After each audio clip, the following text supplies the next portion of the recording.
Ya estamos grabando. Ok, entonces vamos a arrancar con la sesión de hoy. Como les venía diciendo, vamos a discutir los esquemas de reproducción del capital que Marx planteó en el tomo 2. ¿Sí? Entonces, ese va a ser el tema que nos va a ocupar el día de hoy. Los esquemas de reproducción del capital. ¿Sí? Los esquemas de reproducción del capital que fueron planteados por Marx en el tomo 2 del Capital, que si no me equivoco, esto debe ser 1885, si no me equivoco, ya,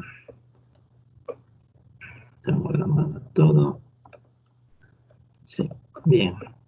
Ok, colegas, entonces vamos a plantear, cuando nosotros hablamos de la discusión de la reproducción del capital, nos estamos refiriendo básicamente a cuáles son las condiciones que el capital, o mejor dicho, el capitalismo, ¿no? Porque bueno, es el capital, pero también es el capitalismo, pueden volverse a crear las condiciones tanto materiales como sociales, ¿sí? Pueden volverse a crear en diferentes condiciones, ¿no? Marx en particular escribe estos esquemas como una forma de mostrar lo complejo que puede ser la interacción entre sectores dentro del capitalismo. Ya pueden ser súper complejas esas interacciones. Y esa complejidad entre sectores, de la interacción entre sectores, puede llevar a que un sector se descoordine respecto al otro y surja una posible crisis, ¿ya? Porque un sector no logra vender todo lo que necesita vender al otro sector para, por ejemplo, obtener las ganancias respectivas. Entonces, nosotros nos vamos a concentrar en estos esquemas que son de los pocos modelos, realmente modelos matemáticos que Marx avanzó lo suficientemente bien, digamos. ¿Y a qué me refiero con eso? O sea, Marx le dio incluso una representación algebraica a estos esquemas y este vínculo sectorial. Y eso, digamos, que también es meritorio, ¿no? Porque tomando en cuenta las limitaciones que tenía Marx, tanto por la época, pero más aún por la formación que él mismo cargaba, ¿sí? Entonces, de todas maneras, el hecho de que ya haya podido captar esta intuición de que hay un vínculo súper complejo entre sectores dentro del capitalismo, creo yo que es de destacar, ¿no? O sea, es un punto a destacar. Pero bueno, entonces, básicamente esa es la idea. Nos vamos a plantear unos esquemas que muestran cómo el capital vuelve a crear tanto sus condiciones materiales como sus condiciones sociales. Entonces, particularmente en la sesión de hoy, nos vamos a concentrar en los esquemas que planteó Marx, los esquemas en su versión más, digamos, la versión, no es exactamente la versión de Marx, ¿sí? De hecho, me voy a basar un poco también en una interpretación que plantea Paul Suisi, pero a la vez es una interpretación es una interpretación propia, digamos, ¿ya? Entonces, voy a utilizar tanto la notación de Marx, un poco la notación y las intuiciones de Suisi, pero también voy a utilizar mis propios apuntes y mis propias interpretaciones de esta temática, ¿no? Entonces, de tal manera que quien desee ver con más detenimiento, ¿no? Cuáles son los elementos que componen estos esquemas, les invito a revisar tanto el texto de Marx como también el texto de Paul Suisi. Yo tengo a mano los dos si desean, y ahí pueden ver con más detenimiento algunos elementos de estos esquemas, aunque voy a tratar de hacer una explicación lo más completa posible para nuestros fines, ¿no? Y probablemente en una próxima sesión, en cambio, veamos algunos modelos mucho más, bueno, no actuales, pero un poco más modernos, sobre cómo se han interpretado los esquemas de reproducción de Marx, ¿eh? Entonces trataré de incluirles al menos uno o dos modelos ya más modernos para que ustedes puedan contrastar. Pero bueno, entonces, sin más preámbulos, entremos entonces a la idea básica que sostiene estos esquemas de reproducción, ¿ya? Entonces, como estos esquemas de reproducción son básicamente algunos modelos que vinculan sectores de la producción, yo creo que es procedente empezar aclarando cuáles son los supuestos, ¿sí?, que van a estar detrás de estos modelos, ¿ya? Entonces, vamos a poner algunos supuestos que van a servirnos para tener claridad de, bueno, en qué contexto estamos conversando, ¿no? Entonces, vamos a plantear algunos supuestos, ¿ya? El primer supuesto que yo quiero aclarar es que básicamente vamos a asumir, sí, vamos a asumir que tenemos, si se desea podemos decirlo así, no podemos tener una sociedad capitalista cerrada, ¿sí? Una sociedad capitalista cerrada y sin gobierno, ¿Ya? Entonces esa es la primera idea. O sea, tenemos una sociedad capitalista en donde no vamos a tener ni exportaciones ni importaciones, ni tampoco vamos a encontrar participación alguna del gobierno. ¿Ya? Ese es el primer supuesto. Otro supuesto que vamos a asumir es que todas las magnitudes se miden en dinero. Todas las magnitudes se miden en dinero. ¿Ya? Esto, en cambio, tiene que ver con el hecho de que no vamos a topar para nada la discusión entre precios y valores. Todo va a estar medido en dinero y en precios, ¿de acuerdo? Sobre todo quienes, bueno, tanto los que conocen mi trabajo, conocen más o menos cuál es mi interpretación de la obra de Marx, saben que yo tengo bastante precaución en distinguir entre valor y precio, ¿sí? Porque son magnitudes muy distintas. El valor tiene que ver con el poder que se le otorga o se le reconoce al dueño de la mercancía para poder volver mercancía a otros aspectos humanos. En cambio, el precio es una cuestión muy concreta, es básicamente la expresión en dinero, ¿sí? Del valor de cambio de las mercancías. Entonces, para no entrar en esas confusiones de, bueno, estamos hablando de valor, de dinero, todo se mide en dinero, ¿de acuerdo? Entonces, es otro supuesto.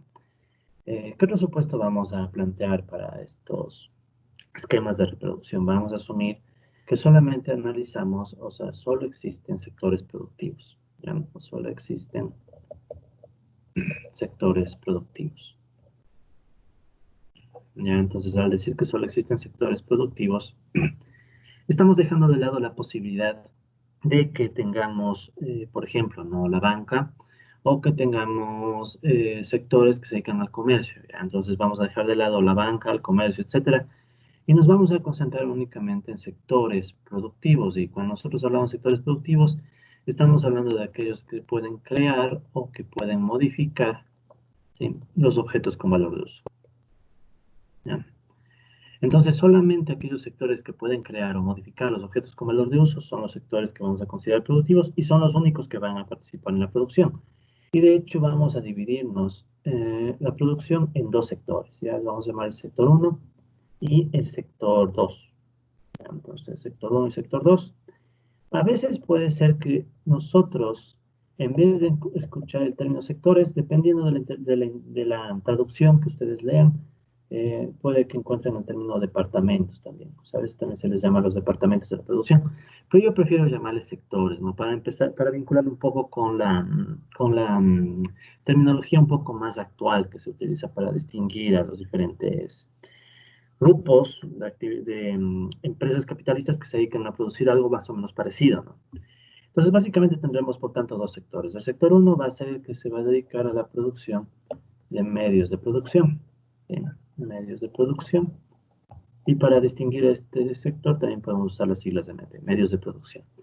Ya, recuerden que los medios de producción son aquellos objetos con valor de uso que son utilizados para crear nuevos objetos con valor de uso. ¿Ya? Y recuerden que incluso si quisiéramos complicar el modelo, cosa que no vamos a hacer, pero si quisiéramos, podríamos decir que estos medios de producción se dividen en objetos del trabajo y medios del trabajo. ¿Ya? Entonces, por objetos de trabajo, objetos sobre los cuales recae la fuerza de trabajo. Medios de trabajo son los que sirven de intermediarios entre la fuerza de trabajo y los objetos.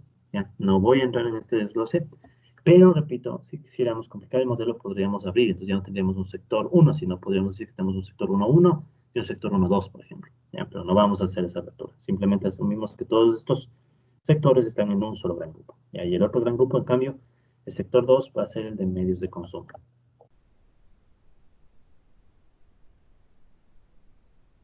Y vamos a usar en cambio aquí las siglas MC. Entonces, ¿de qué van a tratar en cambio, de qué va a tratar la producción de estos sectores de medios de consumo?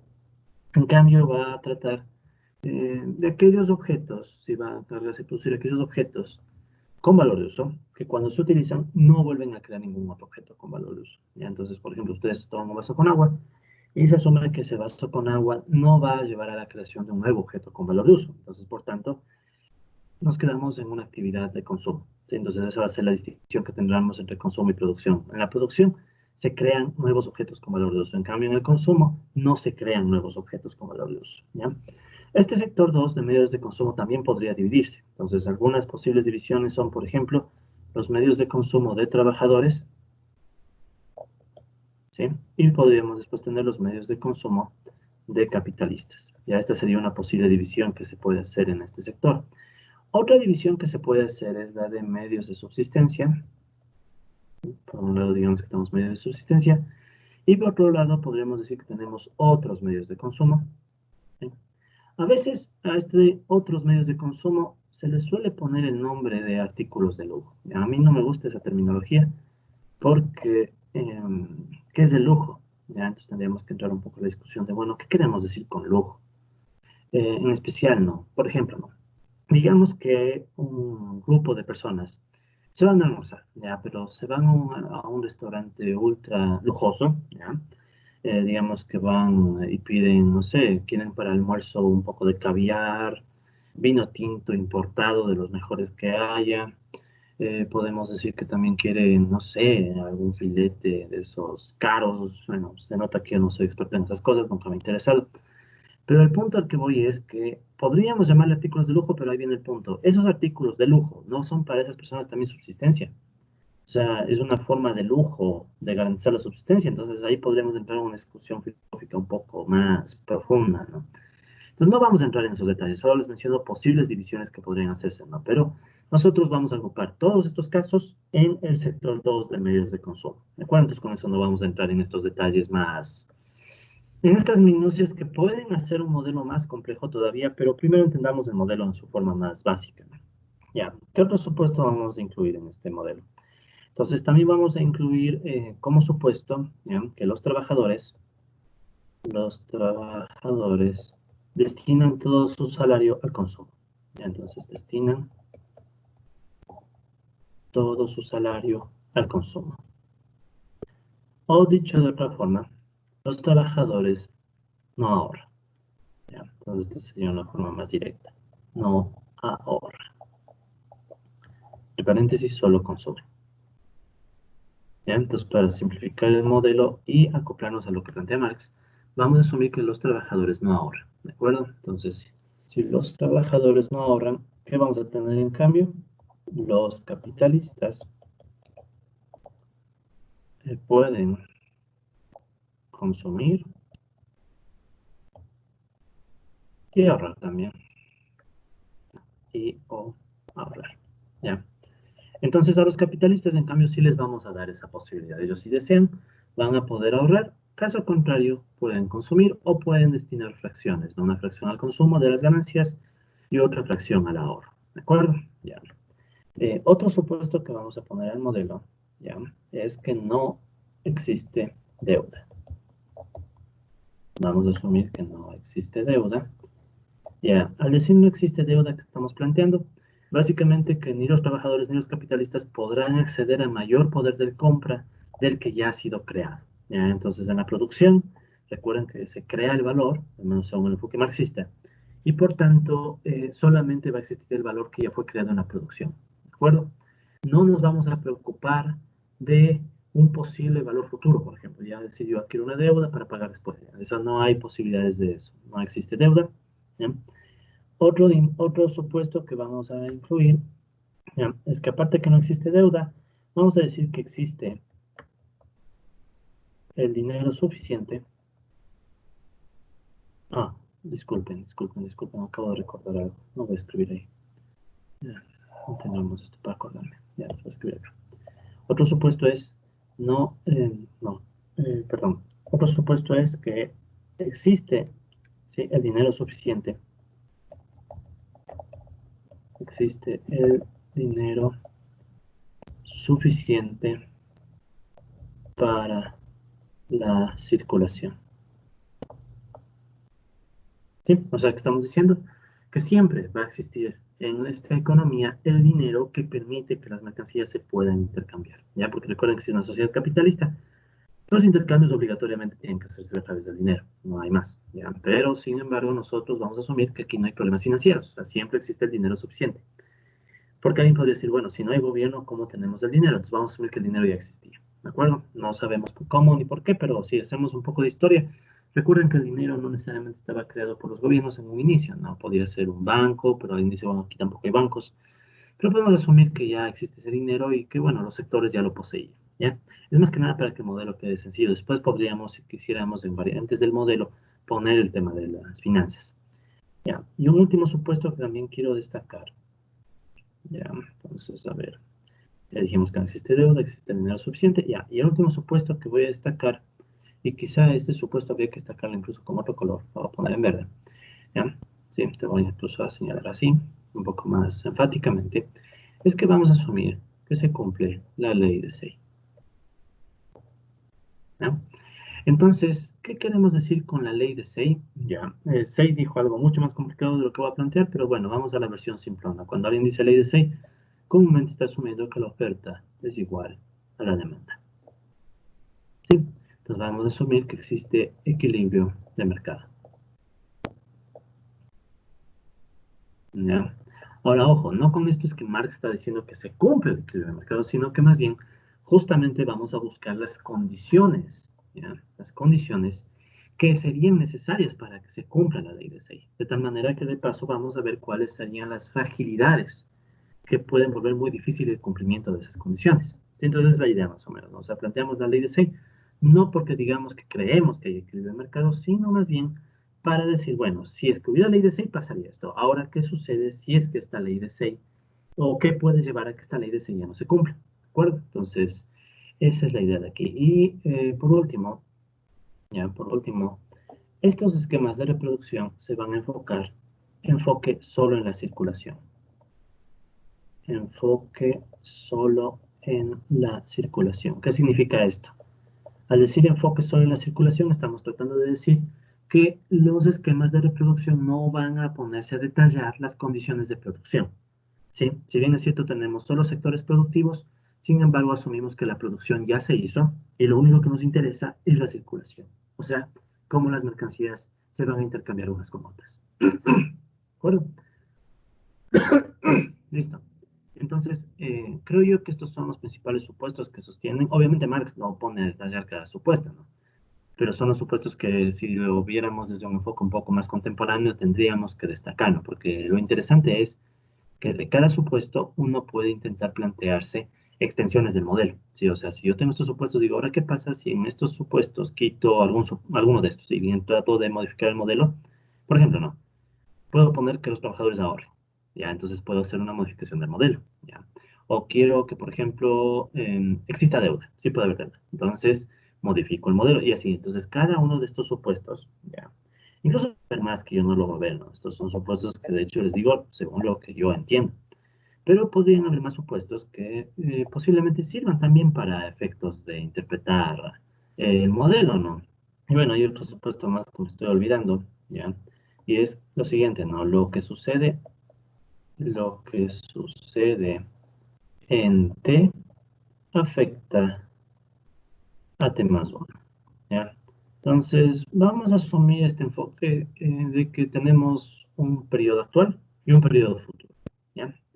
Uno dice, bueno, esto es bastante convencional. No siempre, ¿no? Porque digamos que tuviera varios sectores. Puede ser que los sectores tengan diferentes tiempos de producción, ¿ya? Puede ser que un sector produce más rápido que otro, etcétera. Entonces vamos a asumir que todos los sectores se rigen por esta regla. Lo que sucede en T afecta en T más 1. O sea, si yo produzco en T y en T más 1 se ven los resultados de la producción. ¿De acuerdo? De tal manera que todos los sectores van a ir coincidiendo en el tiempo.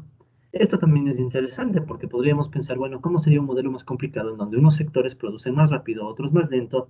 Es lo lógico, ¿no? O sea, en una sociedad real eso pasa. O sea, en una sociedad real unos sectores producen más rápido, otros más lento, unos caen más rápido en crisis que otros. Entonces haría un modelo más complicado, ¿no? Pero por ahora vamos a asumir eso. Entonces, ok. Entonces, hemos destacado 1, 2, 3, 4, 5, 6, 7, 8, 9, 10 supuestos. Ya hemos encontrado 10 supuestos. Si en la medida del desarrollo del modelo se identifican más supuestos, los podemos poner, porque piensen que cada supuesto, lo interesante del supuesto no es poner el supuesto como tal, sino es que si yo sé los supuestos, después podría saber por dónde crear nuevos modelos. ¿Ya? Igual, ¿qué tal quedarían los esquemas si hago economía abierta? ¿Qué tal si pongo gobierno, etcétera? ¿De acuerdo? Listo. Ok, entonces ya descritos los diferentes supuestos que van a componer los modelos, Vamos ahora sí a los modelos como tal, ¿no? Entonces ya podemos pasar a la hoja 2. ¿Ya?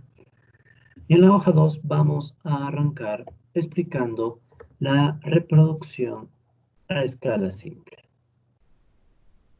Reproducción capitalista. Reproducción capitalista a escala simple.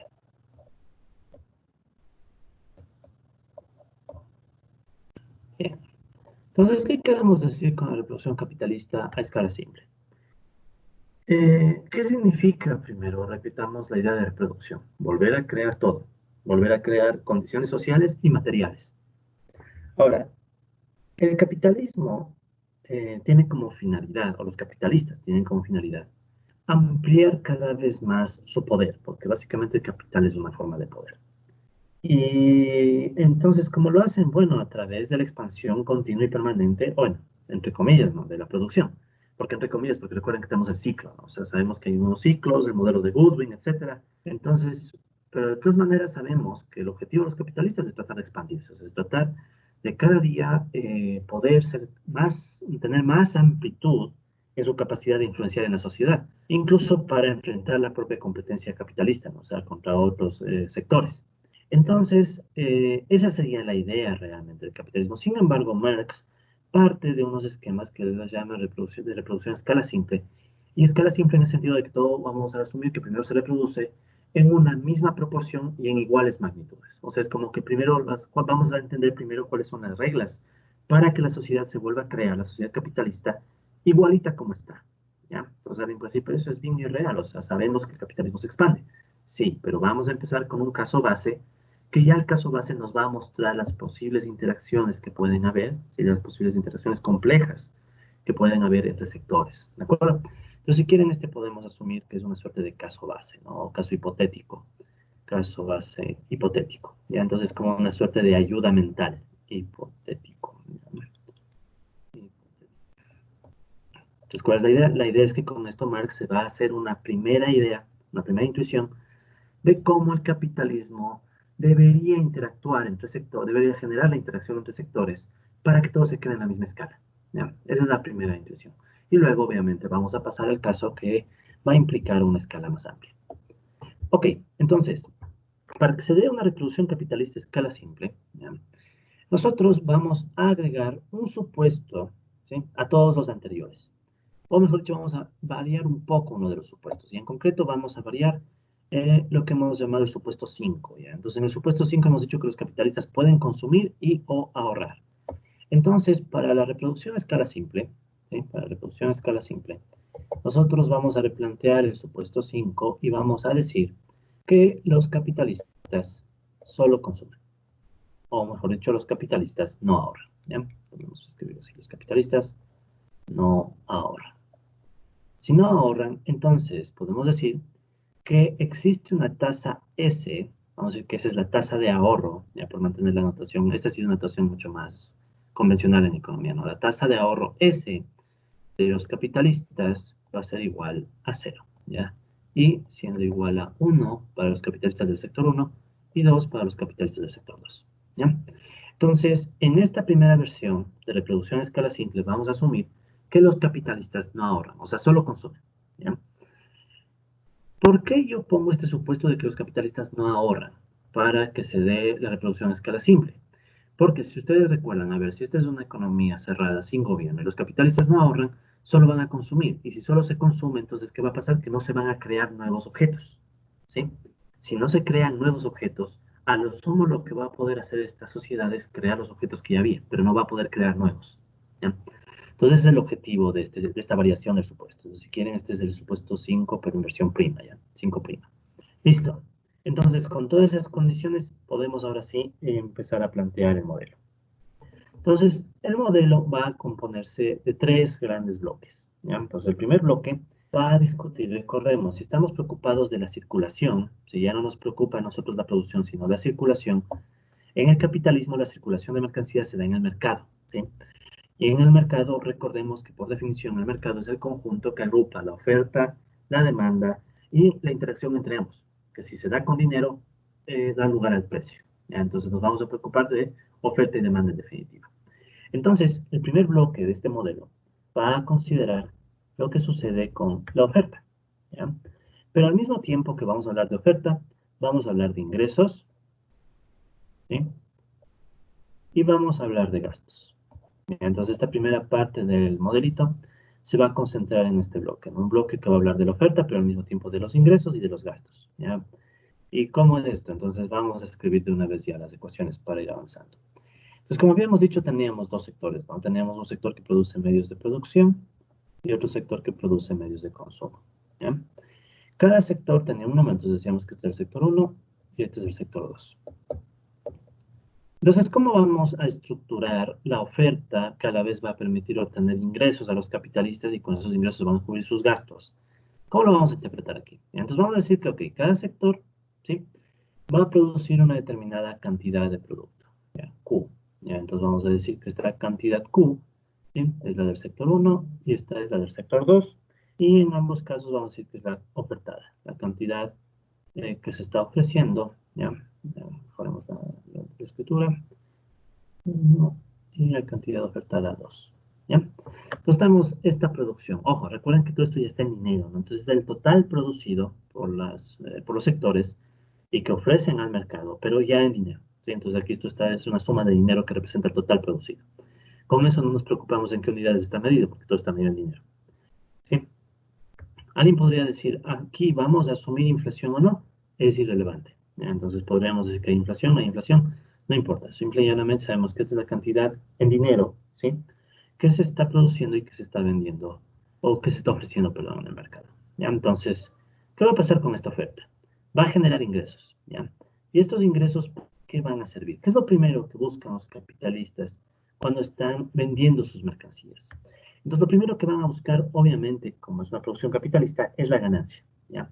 Entonces, nosotros vamos a escribir, para mantener la notación que usamos incluso en las láminas, vamos a escribir como P sub 1 y P sub 2 a las ganancias que obtienen los capitalistas, ¿de acuerdo?, de la venta de las mercancías. Entonces, estas serían las ganancias, ¿de acuerdo? Esto de aquí serían los ingresos, ¿sí? O sea, sería la producción. Al mismo tiempo, la producción permite obtener los ingresos, ¿ya? Y bueno, después de que además de cubrir las ganancias, ¿qué se necesita que logre hacer el capitalista con los ingresos que ha obtenido de la producción? Tiene que cubrir los gastos de los que ha incurrido. ¿Y en qué gastos ha incurrido? Bueno, tuvo que contratar fuerza de trabajo. Entonces, nosotros vamos a escribir B1 y B2 como los montos de dinero que se utilizan para el pago en fuerza de trabajo. Sí, recuerden que B1 representa el capital variable, es decir, el capital que se utiliza para comprar fuerza de trabajo. ¿De acuerdo? Entonces, B1 y B2 serían los gastos en fuerza de trabajo. ¿Ya? Pero también hay otros gastos que hay que cubrir, ¿no? Entonces, sería más. ¿Qué otros gastos se van a cubrir? Se van a cubrir también los gastos en medios de producción, C1 y C2. ¿Ya? Los gastos en medios de producción, es decir, vamos a cubrir al dinero que representa el capital constante que se utiliza para adquirir máquinas, herramientas, equipos, materias primas, etc. ¿De acuerdo? Entonces, estos en cambio serían los gastos. Entonces, ese es básicamente el primer componente de nuestro modelo. Vamos a ver que entonces tenemos una oferta y esa oferta va a permitir obtener ingresos que cubren las ganancias de los capitalistas y sus gastos. ¿De acuerdo? Entonces vamos a decir que aquí tenemos, por tanto, la ecuación 1, ¿sí?, y la ecuación 2. ¿Ya? No confundir con los supuestos, por favor, ¿no? Esto era simplemente un supuesto. Estas ya son las ecuaciones del modelo. Ahora, notemos algo. Alguien podría, si alguien observador podría plantear y decir, a ver, pero en los gastos no está, por ejemplo, toda la máquina que yo uso. Solamente, usualmente, ¿qué tenemos en un gasto? En un gasto lo que tenemos es, por ejemplo, cuánto se depreció la máquina, ¿sí?, durante el periodo de producción, digamos que es un año. Durante un año no se me carcome todo el edificio, no perdí el edificio, sino que se va depreciando el edificio. Entonces, si es así, dentro de C1 estaría el gasto de depreciación. ¿De acuerdo? No estaría todo el edificio, sino solamente estaría aquella parte que se depreció. ¿Ya? Igualmente, pensemos en máquinas. Si hay máquinas que no es que se van acabando por completo, sino que se van desgastando por partes, una fracción de la máquina cada año, podríamos incluir esa fracción desgastada en el C. ¿De acuerdo? Entonces, este C representa ese gasto que se va haciendo con el paso del tiempo en esas máquinas, sin que necesariamente sean todas las máquinas. ¿ya? Podríamos abrir esta C para recoger eso, ¿no? Porque aquí también están materias primas en la C.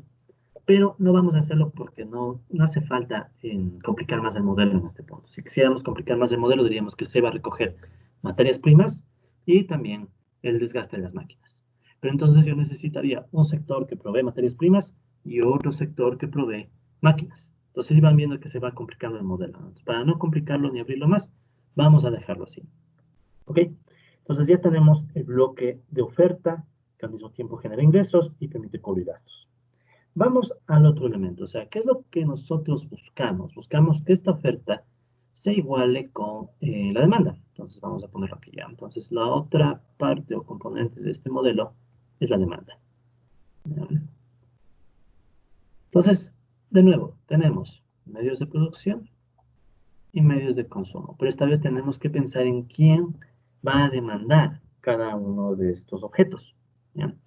Entonces, primero vamos a escribir la demanda de cada grupo de objetos como Q1D y Q2D. ¿Ya? Entonces, estas son, en cambio, las cantidades demandadas, pero ya medidas en dinero, ¿ya? Para no estar enfrentando ningún tipo de problema en las unidades de medida. Entonces, vamos por el lado del consumo, ¿ya? Entonces, empecemos viendo quiénes van a demandar medios de consumo, ¿ya? Entonces, quienes van a demandar medios de consumo van a ser, y ahí vamos a los supuestos. Entonces, primero habíamos hecho el supuesto de que, de que los trabajadores solo consumen. Si los trabajadores solo consumen, por tanto, vamos a tener necesariamente que los trabajadores van a destinar lo que se les pagó, B1 y B2, para su gasto de medios de consumo. ¿De acuerdo? Entonces, ese es el primer elemento, ¿no? Que no hay por dónde ir, no hay a dónde más ir. Es parte de los supuestos que hemos planteado al inicio. Pero ¿quién más va a consumir? ¿Ya? Si nosotros vemos el supuesto 5' que pusimos antes, habíamos dicho que, bueno, vamos a asumir que los capitalistas no ahorran.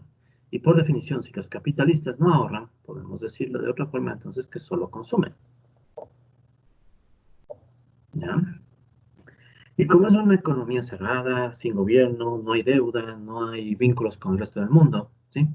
Entonces, ¿qué va a pasar? Va a pasar que los capitalistas solo pueden consumir aquello que han obtenido de ganancias. Sería P1 más P2. ¿Sí?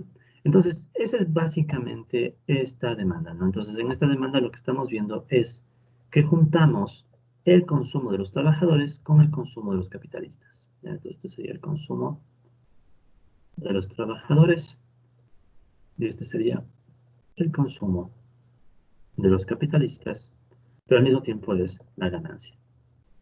¿Sí? Porque los capitalistas, como están ahorrando, solo pueden destinar sus ganancias al consumo. Entonces, con eso nosotros hemos aclarado la demanda en medios de consumo. ¿Ya? Entonces, no hay mucha novedad ahí, es simplemente usar los supuestos que habíamos planteado. Vamos ahora con el sector de medios de producción. En el sector de medios de producción, aquí pensemos, por ejemplo, que están produciéndose máquinas. ¿Ya?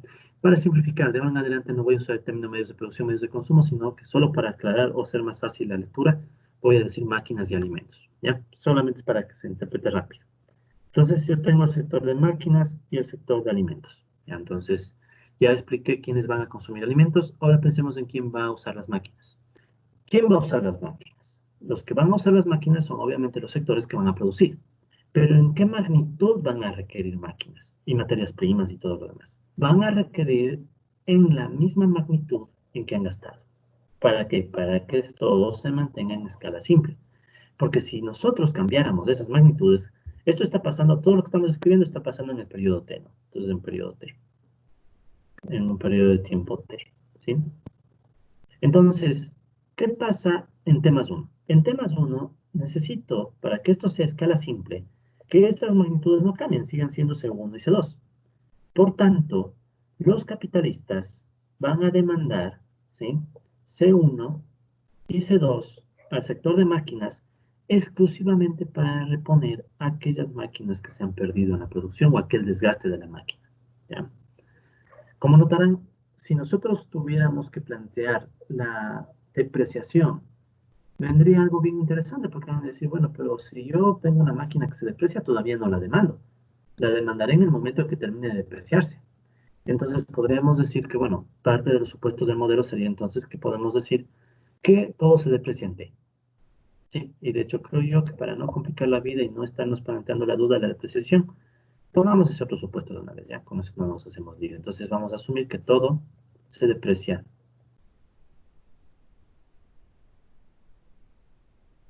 en T. ¿Ya? Entonces sería nuestro supuesto 11. ¿Cuál es la idea? La idea sería indicar que, si les parece, voy a usar un cuadrado para indicar supuesto, ¿ya? Para que no nos confundamos. Entonces, estos son los supuestos. Pero bueno, lo que les decía entonces es que vamos a asumir, ¿sí?, que todo se deprecia en el mismo periodo. Entonces, si yo tengo una máquina, la máquina se depreció y se desgastó en T, por tanto, en T más 1 tengo que reemplazar la máquina, ¿ya? Para simplificar la interpretación, porque si no tendríamos que poner una tasa de depreciación y tendríamos que plantearnos el tiempo de depreciación y si ven que eso ya complicaría el modelo, ¿no? Entonces, para no complicarnos más, vamos a asumir que todo se deprecia en T. Si todo se deprecia en T, por tanto, ¿qué va a pasar? Que los capitalistas que necesitan las máquinas, como todas se depreciaron en T, por tanto ya no hay máquina, ¿ya? Necesito para T más 1 nuevas máquinas. ¿Pero cuáles máquinas van a ser? Simple y llanamente las que repongan las máquinas que ya había. Entonces necesito que C1 y C2 sean exactamente iguales a los C1 y C2 que ya había antes. Caso contrario, ya no sería reproducción a escala simple. ¿Ok? Entonces, con estas condiciones ya hemos planteado la oferta, ¿sí? Y ya tenemos ahora también la demanda. Entonces, la demanda van a ser las ecuaciones 3 y 4. ¿Ya? Y para ser consistentes con la notación, este supuesto 5' lo voy a poner en cuadrado. ¿Ya? Entonces, vamos a decir que este es el supuesto 5, pero versión prima. ¿Ya? Ok. Quien haya estudiado esto en algún periodo pasado conmigo, notará que hay más supuestos que antes, etcétera. Es típico que cuando uno explica estas cosas sin una guía, sino solo con lo que tiene en la cabeza, a veces la explicación cambia, ¿no? Pero a mí me gusta hacer eso porque siempre salen cosas nuevas, ¿ya? Entonces, por ejemplo, ahorita se aclararon mejor los supuestos, aunque, bueno, la pizarra no es lo más ordenada posible, me disculpo, pero digamos que se aclararon varios supuestos, ¿no? Por eso es que a mí me gusta dar la clase sin muchas guías, ¿no? Sino más bien ya con lo que uno tiene en la cabeza, ¿no? Pero bueno, obviamente que cuando son temas más teóricos me gusta llevar láminas para no desvariar mucho, ¿no? Pero bueno, el punto al que voy es entonces que ya tenemos estas primeras 4 ecuaciones y ahora vamos a plantearnos otro bloque. ¿Sí? Entonces ya tenemos el bloque de oferta, tenemos el bloque de demanda y en el mismo periodo T vamos a plantear también un bloque que recoja la ley de Say, ¿ya? Entonces ahora vamos a recoger el supuesto este de la ley de Say, en el cual decíamos que asumimos que la oferta va a ser igual a la demanda, ¿ya? Marx no lo plantea tal cual, ¿no? O sea, Marx no es que hace un bloque de oferta, un bloque de demanda, sino que Marx se complica mucho más en la explicación de estos esquemas, ¿no? Quien realmente sigue esta idea de oferta y demanda es Paul Suisi, ya que yo les mencioné antes, ¿no?, como otro de los autores a revisar, para quien desee, Paul Suisi. Entonces él hace la explicación mucho más rápida, diciendo que, bueno, lo que se sucede al final es que se igualan oferta y demanda. Y al igualarse oferta y demanda, vamos a empezar a notar ciertos vínculos entre sectores, que es lo mismo que encuentra Marx. Entonces vamos a seguir ese camino planteado por Suiza. Entonces, de nuevo, no tenemos dos mercados. Si pensemos que aquí están los mercados de medios de producción, ¿ya? Entonces, ¿cómo se va a ver en el mercado de medios de producción esta igualdad? No hay mucho que darle, no hay muchas vueltas que darle. No sería Q1 oferta tiene que ser igual a Q1 demanda. Y esa sería nuestra ecuación 5. ¿Ya? Y en el caso de los medios de consumo, ¿cómo quedaría esta idea? Sería que la cantidad 1 demandada tiene que ser igual a, perdón, un segundo, me equivoqué aquí. Diríamos que la cantidad 2 ofertada debe ser igual a la cantidad 2 demandada. ¿Ya? O sea, simple y llanamente estamos siendo explícitos en mencionar que hay que igualar oferta y demanda para que se dé la ley de Say. O sea, estamos poniendo en ecuación lo que nos dice la intuición, oferta igual a demanda. Y esta sería la ecuación 6. Perfecto. Entonces, ¿qué hemos obtenido? Hemos obtenido finalmente un modelo, ¿sí?, que nos presenta 2, 3, 4, 5, 6 ecuaciones. ¿Ya? Entonces tenemos un modelito de 6 ecuaciones y en este modelito de 6 ecuaciones nosotros vamos a tratar de identificar cuál es el vínculo sectorial que puede surgir. ¿De acuerdo? Bien, para no amontonar las cosas, voy a hacer esto en otra hoja. ¿Ya? Entonces verán, para no confundir los números, Voy a cambiar también mi numeración de las hojitas, entonces en vez de llamarles 1, 2, en esta ocasión voy a usar letras para que no haya ninguna confusión. Porque probablemente ustedes quieran volver a revisar estas láminas. Entonces esta sería más bien la hoja A y digamos que esta sería la hoja B, ¿ya? Para evitar cualquier confusión. Esta es la hoja B. Listo. Ok, entonces podemos seguir, ¿no? Entonces vamos a plantear la siguiente hoja, que sería AB, la siguiente sería la hoja C. ¿Ya? Entonces, ¿qué es lo que vamos a hacer en la hoja C? Vamos nosotros a empezar a igualar oferta y demanda, a ver qué pasa, ¿sí? Entonces, por ejemplo, ¿no? Vamos a hacer esta primera igualación entonces vamos aquí a plantear, vamos a plantear primero el tema desde los medios de producción, ¿ya? Entonces vamos a enfocarnos en los medios de producción, ¿ya? Entonces voy a tomo la ecuación 5, ¿sí? ¿Cuál es la ecuación 5? Oferta igual a demanda, ¿ya? Tomo la ecuación 5, ¿y qué vamos a hacer con esa ecuación 5? Tomo 5 y reemplazo, ya, acá debo reemplazar en 5, entonces veamos. 5 dice cantidad de 1 ofertada, cantidad de 1 demandada, entonces lo lógico sería que en 5 reemplacemos la ecuación 1, donde está la cantidad de 1 ofertada, y reemplacemos 3, que está la cantidad de 1 demandada, ¿de acuerdo? Entonces tomo 5 y reemplazo 3, perdón, y reemplazo 1 y 3. Pues cuando hago ese reemplazo entre 1 y 3, ¿qué me va a quedar? Entonces, solamente por recordar en la misma lámina, ¿no? Teníamos que la cantidad de 1 ofertada tiene que ser igual a la cantidad de 1 demandada. Por tanto, la cantidad de 1 ofertada tiene que ser, si tomamos la ecuación 1, ya no voy a volver a revisar porque si me acuerdo, C1 más B1 más P1. Es raro que me acuerde porque tengo pésima memoria. Y en cambio, ¿cómo se ve la ecuación 3? Sería la demanda, ¿no? La demanda de medios de producción. ¿Sí? Recuerden que estamos en el sector, en el mercado de medios de producción. Entonces, la demanda, en cambio, podríamos decir que es C1 más C2. ¿Sí? C1 más C2. Todo está bien. Listo. Entonces, de esta igualdad que acabamos de obtener, ¿qué es lo que nosotros podemos ver en términos algebraicos? En términos algebraicos vemos que se elimina C1, tanto de la izquierda como de la derecha, no podría restar para ambos lados C1. Esa resta de C1 tiene una interpretación económica, algo significa, ¿ya? Ya vamos a ver lo que significa más adelante, pero primero veamos qué igualdad nos sale. Entonces, la igualdad que me está saliendo es que B1 más P1 es igual a C2, ¿ya?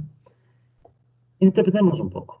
B1 más P1 igual C2. ¿Ya? Entonces, para hacer la interpretación, voy a hacer aquí una línea.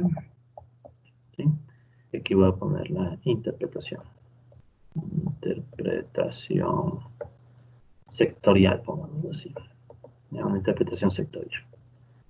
Entonces aquí voy a escribir de nuevo los dos sectores, ¿no? El sector 1, un poquito más grandes, y el sector 2. Entonces vamos a verlo desde el lado de la producción y la oferta, ¿no? Entonces decíamos nosotros que el sector 1 tiene C1 más B1 más P1 igual a Q1O. El sector 2 sería C2 más B sub 2 más P sub 2 igual a Q2O. ¿Ya? Entonces, este primer resultado que nos ha salido en azul, si voy a escribir esto en azul, ¿qué nos está diciendo? Tomen en cuenta que estamos o sea, todo lo que está aquí son medios de producción. Claro que están medios de dinero, ¿no? Porque está todo multiplicado por sus precios. Pero son medios de producción, son máquinas, si quieren, ¿ya? Entonces, ¿cuál es el sector que ofrece la máquina? El único sector que ofrece las máquinas es el sector 1, ¿no? Recordemos que este es medios de producción, ¿ya? Entonces, el sector 1 es el que ofrece los medios de producción, no hay más. Ellos producen las máquinas y son los que venden. Entonces, ¿qué es lo que está diciendo este resultado? ¿Ya? Entonces, primero, cuando nosotros hicimos la resta de C1 con C1, lo que estaríamos diciendo es que, en primer lugar, para que exista reproducción a escala simple, el sector 1 tiene que producir las máquinas que van a reponer las máquinas que ellos mismos usaron, que el mismo sector usaba. ¿Sí? Entonces, sería la primera relación. El sector que produce máquinas, esto es un tanto evidente, ¿no? El sector que produce máquinas tiene que producir aquellas máquinas que compensan a las máquinas que se perdieron por parte del mismo sector. ¿Sí? O sea, el sector tiene que producir máquinas para sí mismo, ¿ya? Esa es, digamos, la primera condición evidente para que exista reproducción a escala simple. Si no hace eso el sector 1, o sea, si no produce las máquinas que necesita para sí mismo, no va a poder generar las mismas condiciones de producción futuras. Entonces es lo primerito que necesitamos. Sector 1 debe reponer sus propias máquinas. Pero si el sector 1 solo repone sus propias máquinas, le puede dejar sin máquinas al sector 2. ¿Sí? Le deja sin máquinas al sector 2. Por tanto, ¿qué más debe pasar? O sea, no basta con que el sector 1 se reemplace sus propias máquinas, que significa esta resta, sino que aparte es necesario que el sector 1 produzca. Piensen que estas son máquinas, ¿no? Veanle por el lado de la producción primero. Necesitamos que el sector 1 produzca un excedente de máquinas, pero no es un excedente para la sociedad, es un excedente sectorial, si quisieran llamarle de algún modo. Entonces le voy a llamar esto un excedente sectorial. ¿Qué queremos decir con este excedente sectorial, ¿sí?, de medios de producción? O sea, el sector 1 no solo debe producir las máquinas que reponen las que necesita, sino que debe sobrarle máquinas. ¿Y para qué debe sobrarle máquinas? Para proveer de máquinas al sector 2, ¿sí?, que necesita esas máquinas. ¿Para qué? Necesita las máquinas para hacer su producción de comida, de alimentos. ¿Ya? Entonces, ¿qué es lo que podemos notar aquí? Aquí podemos ver que ya existe una primera estructura que me va mostrando las interacciones sectoriales, ¿no? Por un lado, tenemos primero una interacción del sector 1 consigo mismo, ¿ya? Pero por otro lado vemos que el sector 1 mantiene una interacción con el sector 2, pues le va a vender las máquinas que el sector 2 necesita para producir sus propios alimentos. Y también para otras cosas, ¿no? O sea, no son solo alimentos para el mismo sector, sino también alimentos para otros. Entonces, podemos entender por el lado de los medios de producción, sí, de hecho, este está de poner mejor en azul, este MP. Entonces, podemos ver por el lado de los medios de producción que existe esta primera lógica, ¿no? Entonces, aquí voy a poner esto en azul, ¿no? Medios de producción. ¿Sí? Esa es la primera interpretación que nosotros podemos ver, ¿ya?, en reproducción a escala simple. Ahora, pasemos a analizar los medios de consumo. Entonces, escribo un poquito más a la izquierda, medios de consumo. Y el procedimiento no va a ser muy distinto, ¿no? Sino que ahora obviamente va a cambiar un poco las ecuaciones, ya no va a tomar 5, ahora tomo la ecuación 6 y reemplazo 2 y 4. ¿Ya? Entonces yo a propósito puse las ecuaciones de tal forma que pueda solo cambiar. Entonces de 5 ahora 6, en vez de unos 2, en vez de 3, 4. ¿Ya? Entonces, ¿qué tenía yo en la ecuación 6? Solo por verificar, ¿no? En la ecuación 6 teníamos cantidades 2 de oferta igual a cantidad 2 de demanda. Entonces, puedo volver a escribir eso solo para ilustrar. Entonces, cantidad 2 de oferta igual a cantidad 2 de demanda. En la cantidad 2 de oferta yo sé que esto se cubre, o esto que cubre, cubre AC2 más B sub 2 más P sub 2, ¿ya? Que era algo parecido a lo que se cubría en el caso del sector 1, ¿ya? ¿Y cuál es la demanda del sector 2? Si el sector 2 es alimentos, entonces, ¿qué voy a tener aquí? El consumo de los trabajadores, más, como estoy en escala simple y con todos los supuestos previos, serían las ganancias de los capitalistas, ¿ya? No hay mucho más de dónde ir. Ahora, usando verde, ¿qué es lo que nosotros podemos notar en esta nueva ecuación, en esta ecuación que acaba de salir? Vemos que se va a eliminar el término B sub 2 y P sub 2, ¿ya?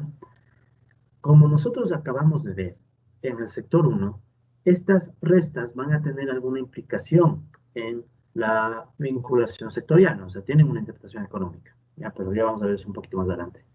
Volvamos, escribamos entonces mejor ya lo que nos queda. Entonces, ¿qué nos queda?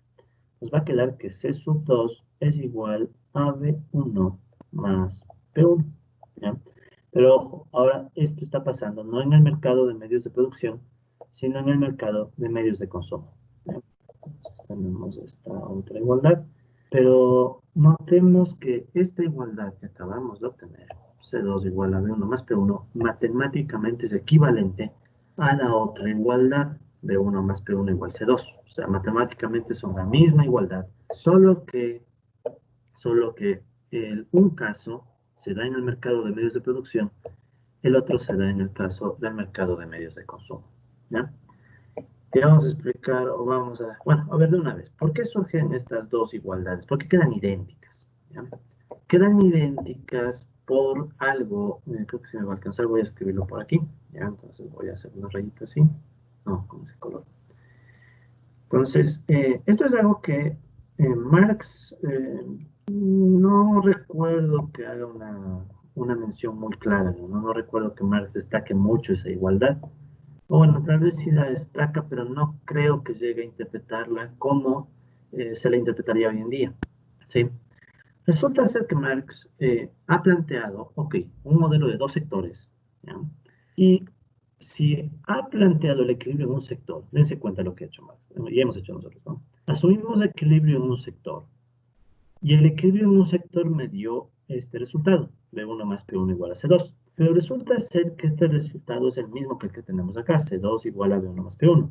Por tanto, si es el mismo resultado, yo, arreglando ecuaciones, podría llegar a plantear la igualdad oferta-demanda en el sector 2.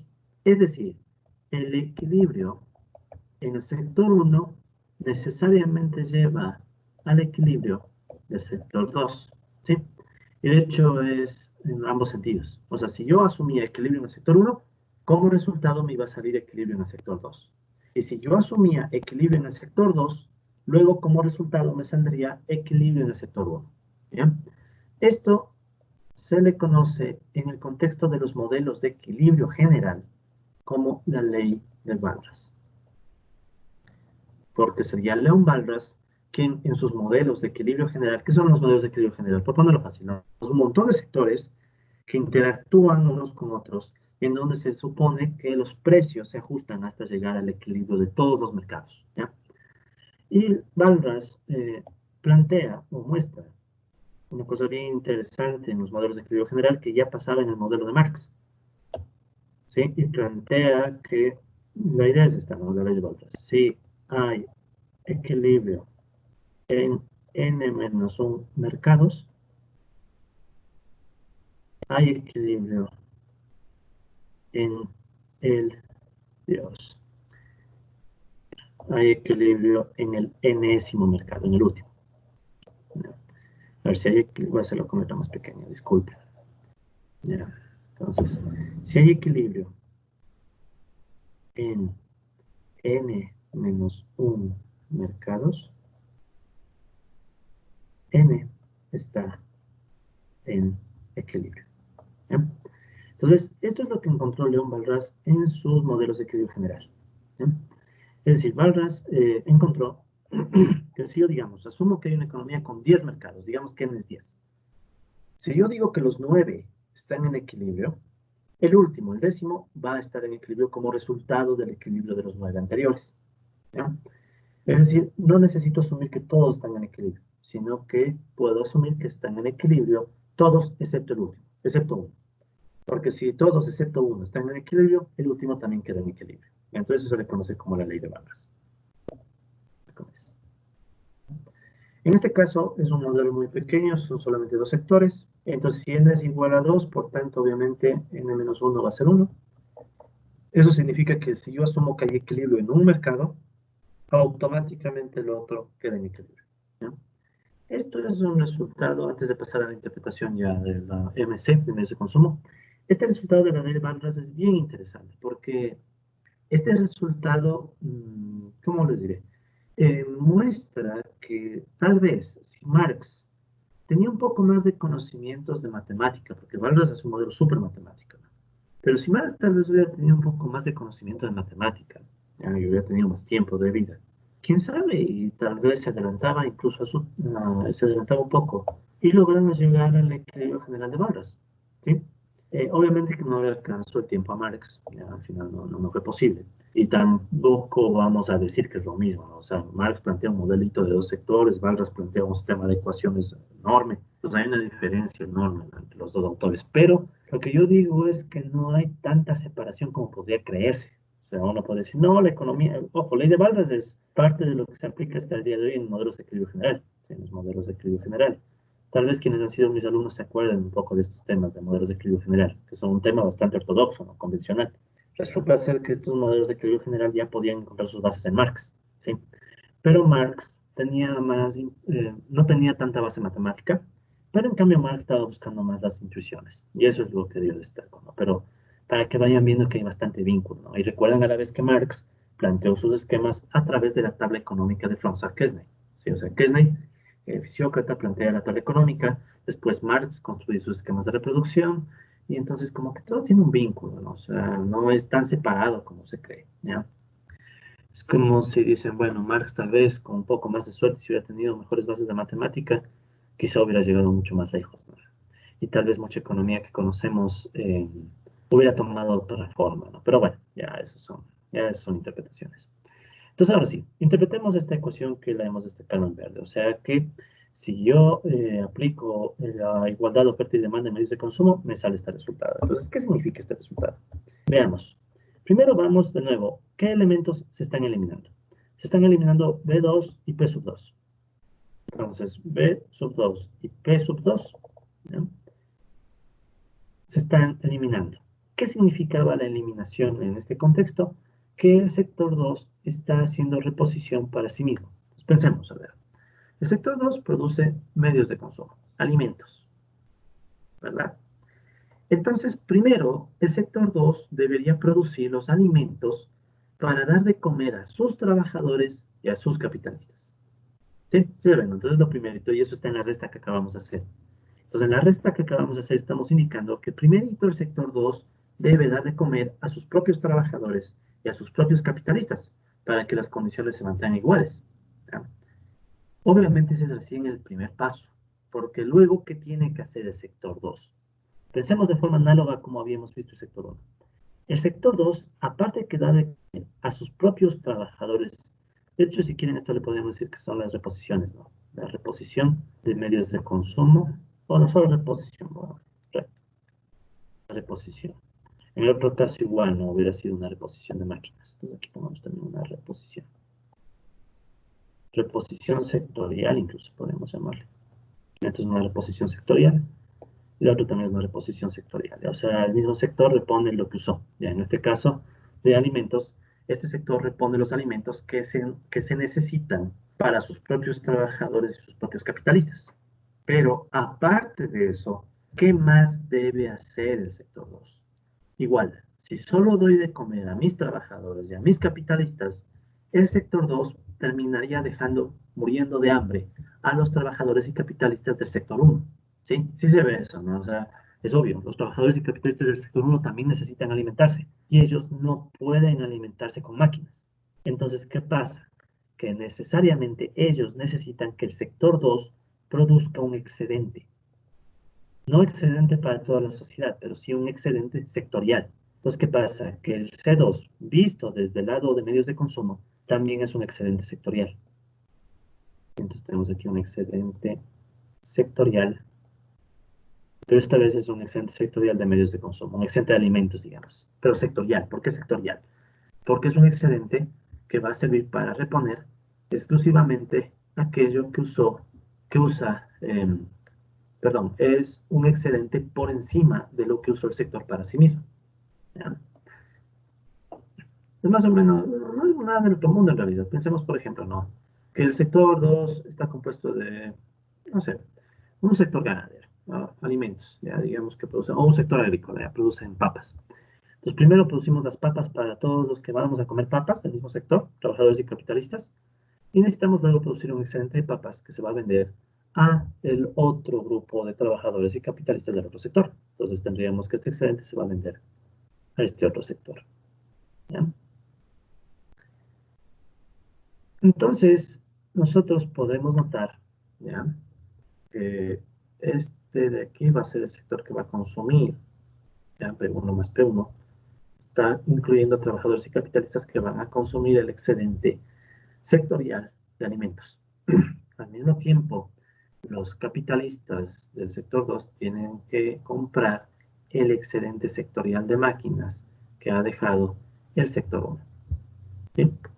Entonces, nosotros podemos notar, ¿sí? Como conclusión de esta primera parte del modelo, que hay un vínculo sectorial bastante intrincado, ¿no? Bastante complejo entre el sector 1 y el sector 2 en reproducción a escala simple, o ni siquiera estamos yendo más allá, no estamos pensando en la reproducción ampliada todavía, sino en este ejemplo hipotético.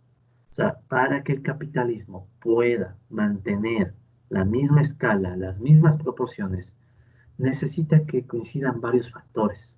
Por un lado, obviamente, tienen que ser las reposiciones, pero a veces las reposiciones son menos difíciles porque son reposiciones dentro del mismo sector. Pero hasta la reposición puede ser un problema, porque pensemos que el sector en realidad tiene en su interior varias empresas, no es una, son varias. Entonces, ¿quién garantiza que todas las empresas produzcan lo suficiente para responder al sector?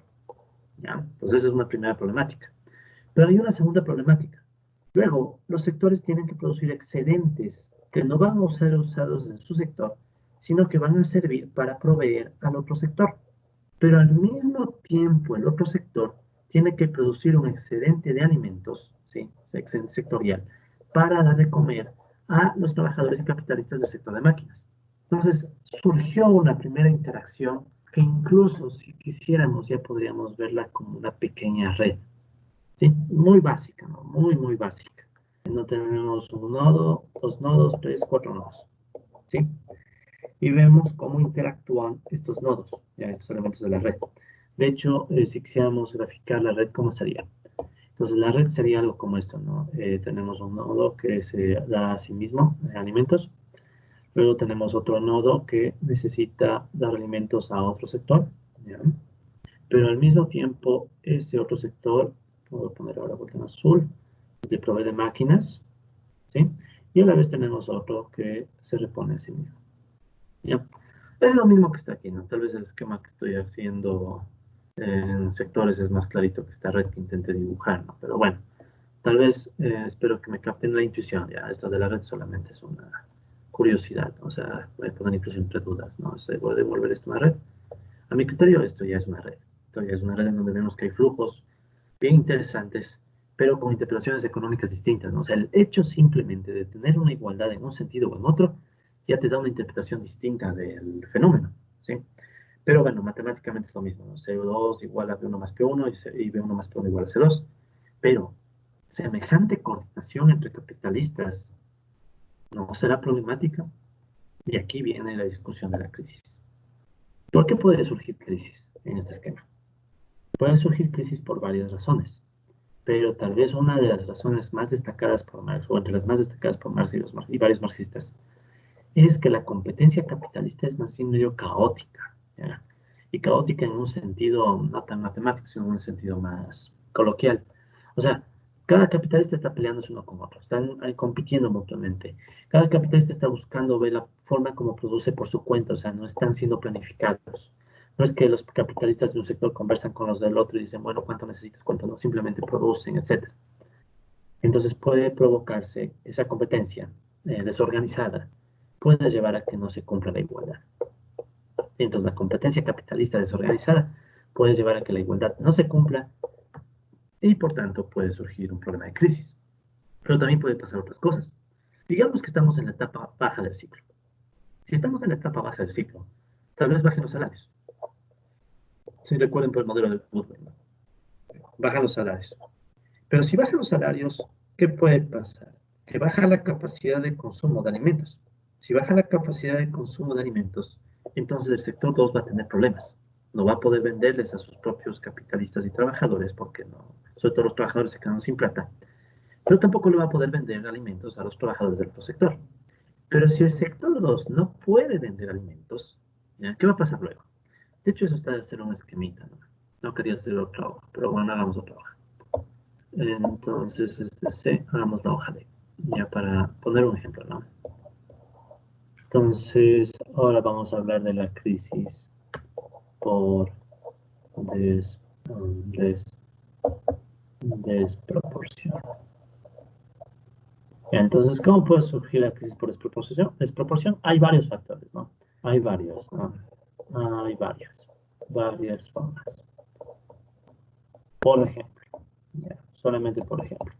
Entonces, digamos que estamos en la etapa baja del ciclo. ¿Ya? Entonces, sabemos que son los ciclos, digamos que estamos en esta etapa de caída. Entonces, si estamos en la etapa de caída del ciclo, es probable que tengamos caída en los salarios en B1 y en B2. ¿Sí? Y también pueden caer, obviamente, las ganancias, ¿no? P1, P2. Si estamos en la etapa baja del ciclo, caen los salarios, ¿qué puede provocarse la caída de salarios? Menos salarios implica menos consumo de los trabajadores. Al haber menos consumo de los trabajadores, ¿qué puede provocarse? Menos consumo de los trabajadores puede implicar que cae la cantidad 2 de demanda, o sea, la cantidad demandada de medios de consumo del sector 2. Pero si cae la cantidad demandada, eso puede llevar a ¿qué cosa? Entonces está cayendo la demanda, ¿no? Está cayendo la demanda. Eso puede provocar que el sector 2 no pueda vender todo lo que necesita, ¿no? Entonces caería también el Q2O, si se mantiene la ley de Sey, ¿no? Bueno, y aunque no se mantenga, o sea, si es que estos sectores, estas personas no pueden comprar, entonces hay una presión para que no se cumpla la ley de Sey, ¿no? O sea, se puede romper la ley de Sey. Entonces, ¿qué pasa? Hay problema de ingresos en el sector 2, pero si el sector 2 tiene problema de ingresos, ¿sí? Tal vez no pueda comprar C2, ¿ya? O sea, tengamos un problema de que cae C2. O sea, no puede comprar las máquinas, porque no vendió alimentos. O sea, yo soy un sector que sobrevivo, bueno, no sobrevivo, pero yo soy un sector que existe vendiendo comida. Si resulta ser que los trabajadores ya no pueden comprar la comida, ¿sí? Cayó mi demanda, por tanto caen mis ingresos, pero si caen mis ingresos, yo después no puedo comprar las máquinas, que se supone que son las máquinas que me vende el sector 1. Entonces va a caer la demanda de máquinas. Pero si cae la demanda de máquinas, ¿qué puede suceder luego? Que caen los ingresos de los que venden las máquinas, ¿sí? Y si caen los ingresos de los que venden las máquinas, ¿qué va a suceder vuelta con ese sector? Ese sector puede terminar provocando que las ganancias de esos capitalistas caigan incluso más, y esto termina empeorando la crisis. Empeorando la crisis. Este es un ejemplo, puede haber muchas otras formas, pero digamos que esta es la que más me interesa destacar. Entonces, si caen los salarios, los trabajadores pueden comprar menos comida. Pero si compran menos comida, son menos ingresos para los que venden la comida, para el sector que produce alimentos. Si ese sector tiene menos ingresos, puede comprar menos máquinas. Pero si compra menos máquinas, entonces eso va a golpear al otro sector, porque el otro sector necesitaba vender las máquinas. Entonces, si el sector que vendía las máquinas ya no puede venderlas, se caen sus ingresos y los capitalistas van a terminar siendo otra vez golpeados. Y eso puede empeorar la crisis. Entonces, sí se ve cómo surge el problema de la crisis por desproporción. Si un sector se desproporciona, en este caso el que se desproporcionó fue el sector 2, ¿no? Por ejemplo, aquí se dio una desproporción del sector 2 porque no pudo vender comida, no se pudieron vender los alimentos, pero eso después jaló a un problema de desproporción en el sector 1. ¿Ya? Y podrían darle muchos otros ejemplos, ¿no? Este es apenas uno. Hay varios. ¿Qué tal si los capitalistas, no pensemos que estamos en la etapa de crisis, sino que estamos en la etapa buena? ¿Qué tal si los capitalistas invierten de más en un sector? Se emocionaron y dijeron, ah, no, esta nueva máquina es una maravilla, invitamos a lo bestia en esa máquina. Puede ser que el sector 1 crece demasiado y crece de más en comparación al sector 2. Entonces, el sector 1 queda con un exceso de máquinas. De hecho, a ver, es que vamos a tomar otro ejemplo, ¿ya? Entonces, este es un ejemplo. Vamos con otro ejemplo, ¿ya?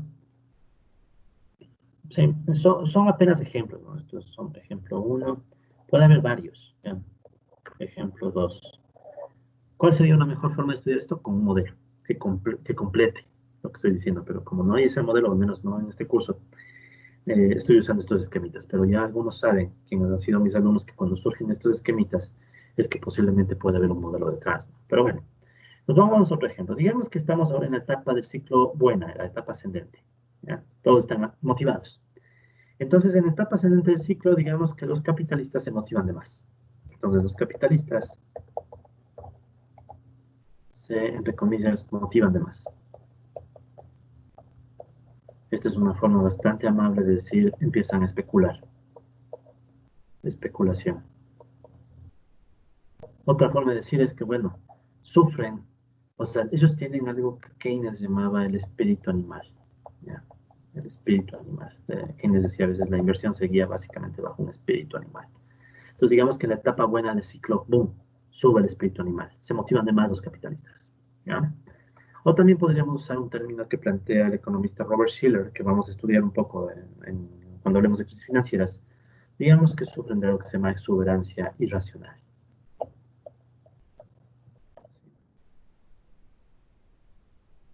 Irracional, ¿ya? Exuberancia irracional. Entonces, ¿qué es lo que nosotros podemos ver cuando se dan todas estas condiciones? Que bueno, puede suceder que los capitalistas inviertan de más. ¿Sí? Puede suceder que los capitalistas inviertan de más, ¿ya? Y eso puede generar problemas, ¿no? A ver, escribamos mejor, yo no sé qué me pasa aquí. Disculpen, ya voy a escribir como ayer que ayer.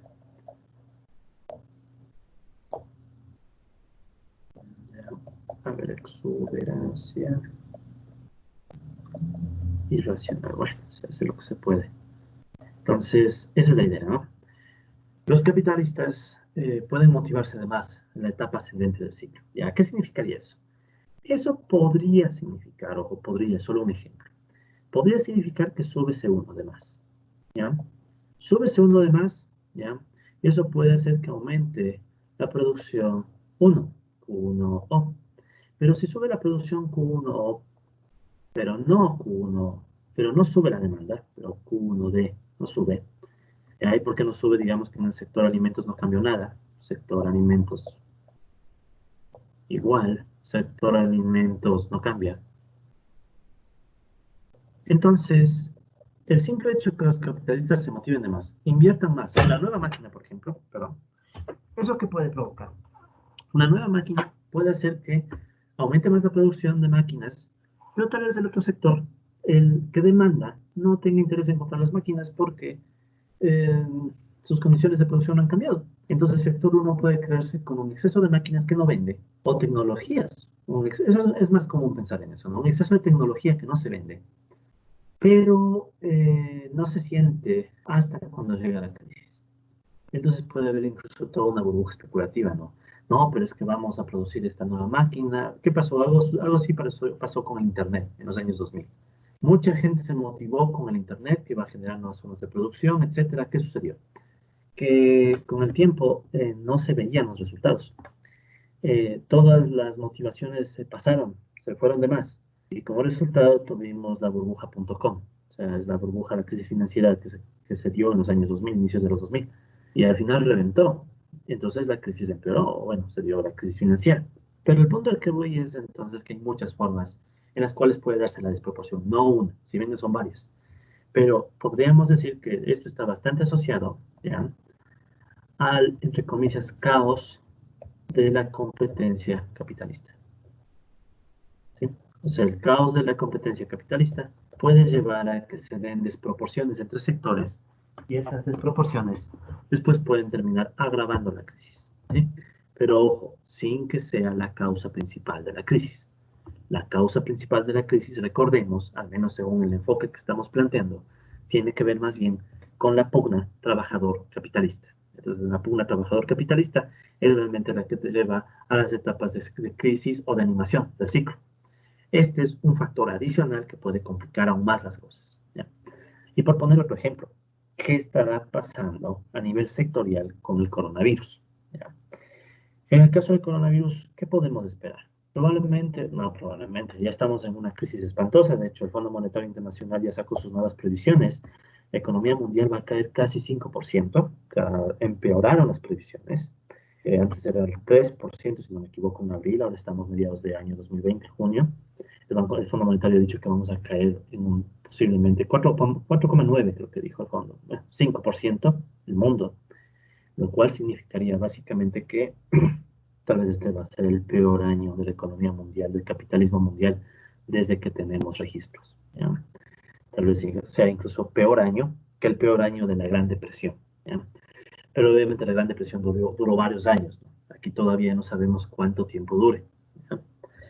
No sabemos cuánto tiempo dure ni la pandemia. O sea, ahorita estamos ya con casi 10 millones de contagios y casi 500.000 muertos. Entonces no sabemos ni cuánto durará la pandemia, tampoco la crisis. Pero bueno, al punto que voy es que en semejante crisis que estamos viviendo, obviamente que hay trabajadores que están siendo desempleados, pierden el empleo, y si obviamente pierden el empleo no pueden comprar alimentos, sufren un problema. Y al sufrir el problema de falta de alimentos, obviamente eso genera un problema de demanda. Si ven que incluso aquí hay cierto elemento keynesiano, o sea, caída de la demanda efectiva, ¿ya?, por falta de poder adquisitivo. Eso puede complicar a todos los sectores. O sea, no es solamente que va a complicar al sector que produce comida, va a afectar a todos los sectores, ¿ya? Una suerte de efecto en cadena o efecto en red, ¿sí?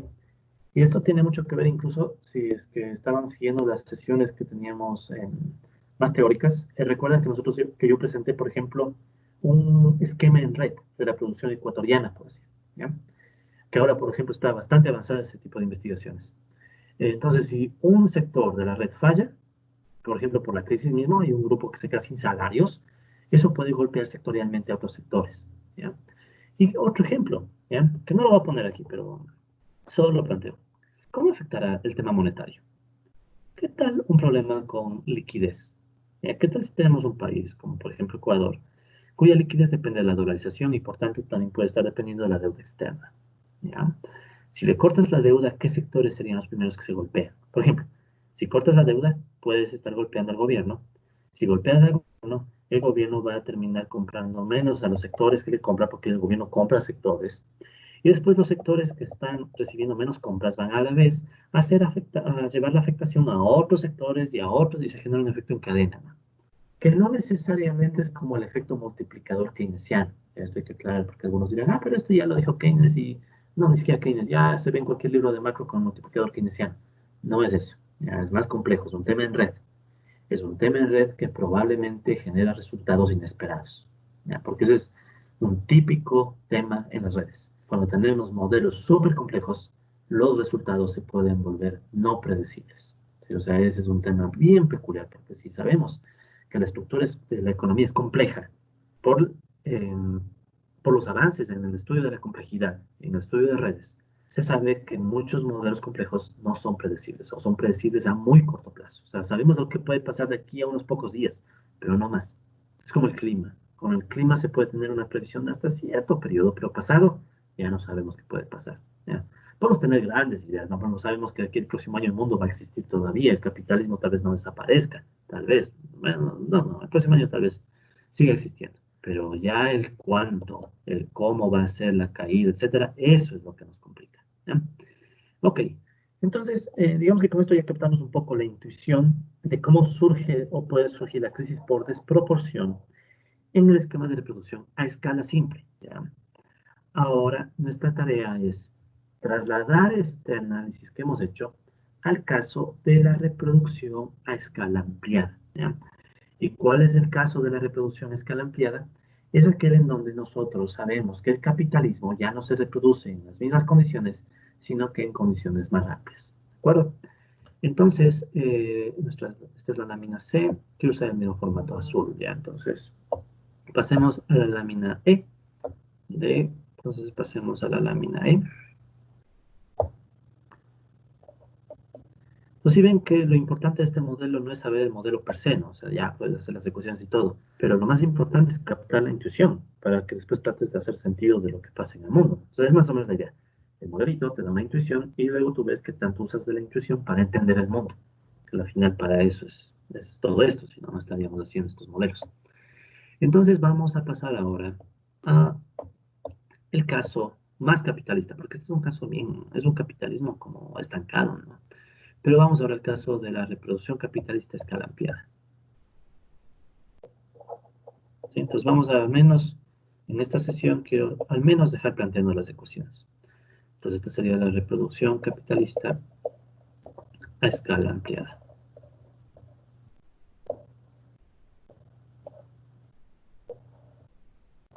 Ya. Ok, entonces, este que es el caso ya con acumulación. Este es el caso con acumulación. Tenemos que considerar ahora que los capitalistas, los trabajadores van a seguir siendo los que solo consumen. Si los trabajadores siguen siendo los que solo consumen, entonces, ¿a quién le queda la posibilidad de expandir al capitalismo? Es a los propios capitalistas. Entonces, mientras que en la reproducción a escala simple, recordemos, había el supuesto 5' de que los capitalistas no ahorran, solo consumen. Ahora, en la reproducción a escala ampliada ya podemos imaginar que los capitalistas van a ahorrar una fracción de sus ganancias y la otra fracción la van a consumir. ¿Ya? Entonces, esa es básicamente ahora la idea. Ahora los capitalistas van a tener una parte de ahorro y una parte que va a destinarse al consumo. ¿Ya? Y esa parte del ahorro, como sabemos que esto es economía cerrada, sin gobierno, pero cerrada sobre todo, ya podemos intuir que ese ahorro va a permitir en cierta manera que los capitalistas financien su expansión del capital. No hay más, o sea, no hay bancos, no hay deuda, etcétera. Entonces, lo que les queda a los capitalistas es usar sus propias ganancias. Entonces, ¿qué tenemos? Tendríamos que la reproducción a escala ampliada, ¿sí? Vamos a plantear el supuesto 5,2', ¿sí? O sea, el supuesto 5, sino el 5,2', quiero usar exactamente las mismas palabras, ¿sí? Entonces ahora sería que los capitalistas ahorran. Los capitalistas ahorran.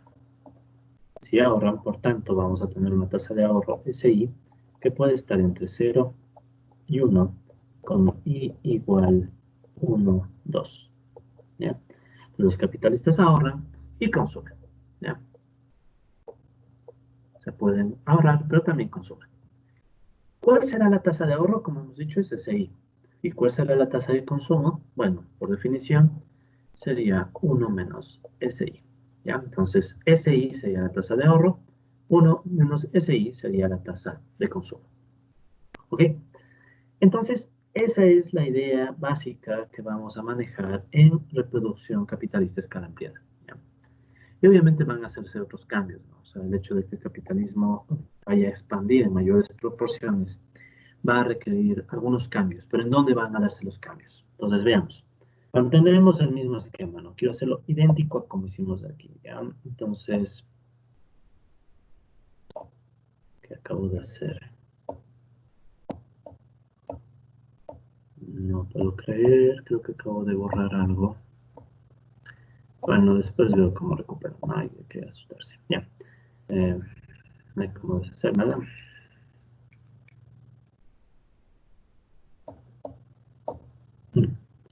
Bueno, ya voy a replicar esa lámina después, no se preocupe. Ya. Sí, total, tenemos el video. Listo, entonces, ¿qué tenemos aquí? Tenemos la oferta, son los ingresos y que también cubre los gastos. ¿Ya? Es el mismo esquema que antes. Entonces, ¿qué teníamos nosotros? Teníamos dos sectores, medios de producción, medios de consumo. Vamos a tener la misma idea, oferta de cantidad 1, oferta de cantidad 2, y esto va a cubrir lo mismo. Es decir, por el lado de la oferta no va a cambiar nada, porque si pensamos es la misma idea, tenemos que cubrir el gasto en máquinas, el gasto en gente y las ganancias capitalistas, y lo mismo en el otro sector, tenemos C2 más B2 más B2. ¿De acuerdo? Entonces, estas serían nuestras ecuaciones 1 y 2. ¿Ya? Recordando que este es el sector 1 y este es el sector 2. ¿Ya? Entonces, es la misma lógica, no cambió aquí nada. ¿Ya? Entonces, tenemos los ingresos, los gastos y las ganancias. ¿Sí? Entonces, estos serían los ingresos, los capitalistas, aquí estarían los gastos que hacen los capitalistas y aquí estarían las ganancias. Algo que me olvidaba de mencionar, ¿no? Alguien ve aquí P, podría decir, bueno, que las ganancias son iguales al plusvalor. En realidad, no. Como todo está medido en dinero, esto es ganancias. Como no hay capitalistas, perdón, no hay bancos, tampoco hay terratenientes que presten la tierra, no hay nada, entonces todas las ganancias se quedan con los capitalistas productivos, industriales, ¿ya? Si tuviéramos más capitalistas, por ejemplo, tuviéramos bancos, una parte de estas ganancias tendría que usarse para pagar la tasa de interés. Y si tuviéramos aparte alguien que arriende, por ejemplo, la tierra o alguien que arriende un local, etcétera, parte de las ganancias tendrían que usarse para pagar esas rentas. ¿Ya? Pero no tenemos nada de eso, entonces nos quedamos simplemente con este esquema. ¿Ya? Y P, ganancias, veanlo más bien por profits en inglés, pero no por plusvalor. El plusvalor es valor en mayor magnitud y el valor no es lo mismo que el dinero. Entonces, por tanto, precios y valor siguen siendo distintos y no los vamos a combinar, ¿ya? Pero bueno, ese es otro tema, un tema conceptual. ¿Ya? Entonces ya está la oferta. Planteemos la demanda. Empezando a traicionar un poco este esfero, disculpe. Traicioneros a veces, sobre todo cuando uno empieza. Bueno, pero vamos con la demanda, no pasa nada. A ver, entonces con la demanda nosotros igual tenemos medios de consumo y, perdón, medios de producción y medios de consumo. Ya. ¿Qué va a suceder ahora con la demanda de máquinas y de alimentos? Entonces, primero, igual teníamos aquí que era Q1, demanda, Q2, demanda. ¿Ya? Igual, igual. Entonces, vamos primero por el lado de las máquinas ahora. ¿Ya? Entonces, nosotros sabemos que para reproducción a escala simple tienen que reponerse las máquinas, C1 y C2. Ya tiene que haber la reposición de máquinas. Pero aparte, ¿ya? De que se repongan las máquinas, como ahora se busca expandir la producción, se busca una reproducción a escala ampliada, ¿qué más se necesita? Se necesita que a más de que tengamos reposición, debamos tener un incremento tanto en las máquinas que utiliza el sector 1 como un incremento en las máquinas que usa el sector 2. ¿Ya? Y aquí nada más recordemos que CI punto, esto es la misma notación que usamos para el modelo de Goodwin, recuerden, es la derivada de CI con el paso del tiempo, y esto es mayor a 0, ¿de acuerdo? Es decir, estamos nosotros asumiendo que el dinero que representa el capital constante va a crecer tanto para medios de producción como para medios de consumo. O sea, aquí tenemos ya la acumulación. ¿Sí? Marx no usó la notación punto, no, simplemente hablaba de variaciones, pero para un poco usar la notación más, un poquito más contemporánea y sobre todo para que también empate con la notación que tenemos en nuestras láminas, vamos a verlo así. Entonces tenemos por un lado las máquinas que van a reponer y por otro lado las máquinas nuevas. Y es más, para ser justos, pongámoslo en otro color, ¿no? Para que quede súper clara la diferencia, ¿no? Hasta C1 más C2 era reproducción a escala simple. Pero si pongo más C1 punto más C2 punto, esto ya es reproducción a escala ampliada. ¿De acuerdo? Al menos para medios de producción, para máquinas. Pasemos ahora al otro caso. ¿Qué va a pasar ahora con el consumo de alimentos?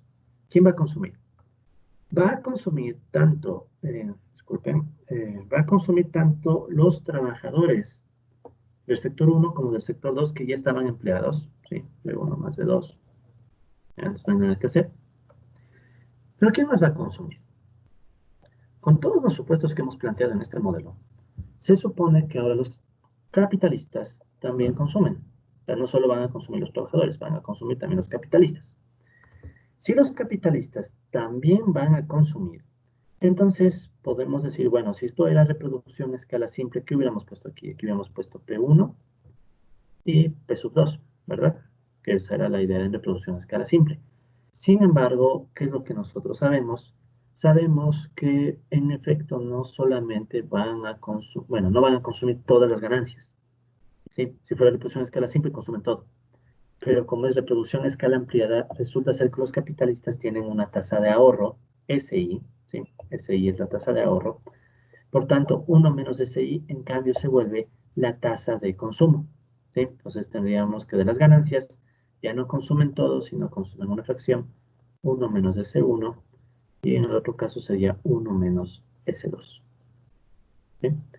Entonces, ¿qué estamos viendo aquí? Estamos viendo que los capitalistas, por tanto, no van a consumir todo, ¿sí? Porque si fuera todo, ese debería ser cero.